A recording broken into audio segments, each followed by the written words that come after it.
बांग्लादेश की राजनीति में इन दिनों भारत का मुद्दा गरमाया हुआ है। खासकर सत्तारूढ़ अवामी लीग और विपक्षी दल बांग्लादेश नेशनलिस्ट पार्टी यानी बीएनपी के नेताओं के बीच भारत को लेकर राजनीतिक बहस चल रही है।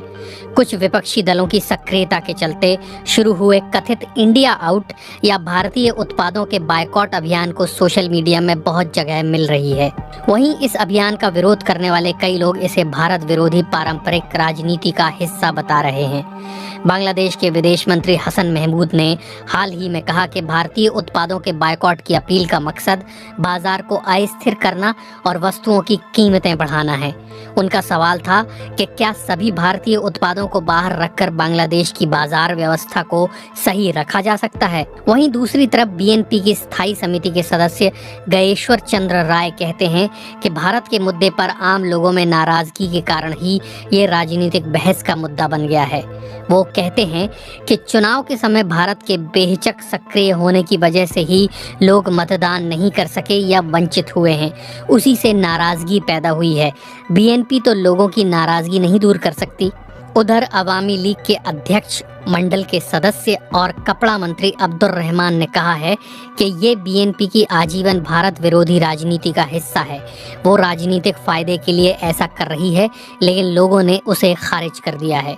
लेकिन सवाल ये उठता है कि भारत के मुद्दे पर बीएनपी और अवामी लीग आमने सामने क्यों हैं? बांग्लादेश की विपक्षी पार्टी बीएनपी की राजनीति में भारत विरोध का इतिहास नया नहीं है, लेकिन बीते 10-15 सालों के दौरान पार्टी के एक गुट ने भारत के साथ संबंधों की बेहतरी की दिशा में भी प्रयास किया है। हालांकि पार्टी के भीतर ही इन कोशिशों का विरोध भी देखने को मिलता रहा है। साल 2013 में भारत के तत्कालीन राष्ट्रपति प्रणब मुखर्जी जब बांग्लादेश दौरे पर गए, तब विपक्ष की नेता और बीएनपी अध्यक्ष खालिदा जिया के साथ उनकी मुलाकात रद्द हो गई थी। कई लोग इसे बीएनपी के भीतर भारत विरोधी मानसिकता से जोड़कर देखते हैं। हालांकि बाद में प्रधानमंत्री नरेंद्र मोदी के ढाका दौरे के दौरान खालिदा जिया ने होटल में जाकर उनसे मुलाकात की थी।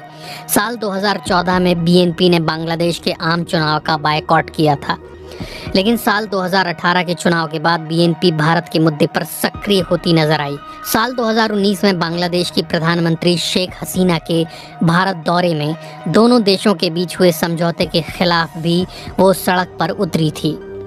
बांग्लादेश की आज़ादी की स्वर्ण जयंती के मौके पर जब भारतीय प्रधानमंत्री नरेंद्र मोदी ढाका पहुंचे थे, तब उनके दौरे के विरोध में बांग्लादेश में हिंसक विरोध प्रदर्शन देखे गए थे। इसी साल जनवरी में हुए बांग्लादेश के आम चुनाव में शेख हसीना ने चौथी बार जीत हासिल की। बीएनपी ने आम चुनाव के पहले से ही भारत की भूमिका पर नाराजगी जतानी शुरू कर दी थी। उसके नेताओं का मानना है कि अमेरिका समेत पश्चिमी देशों ने स्वतंत्र और निष्पक्ष चुनाव के लिए अवामी लीग सरकार पर जो दबाव बनाया था, वो भारत के अड़ियल रवैये की वजह से बेअसर हो गया।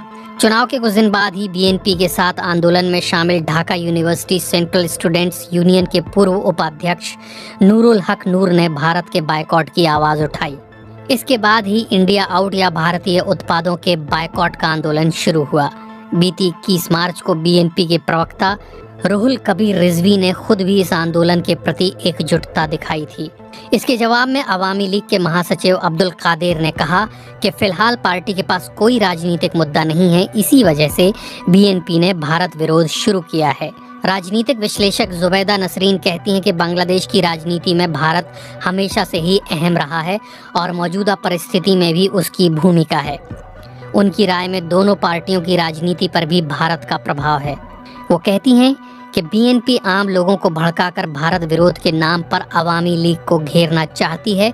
यही वजह है कि अवामी लीग की ओर से जवाबी हमले हो रहे हैं। हालांकि जुबैदा नसरीन मानती हैं कि भारत में आम चुनाव करीब हैं, इस वजह से भी बांग्लादेश के विपक्षी दलों ने भारत विरोधी मुहिम को तेज किया हो।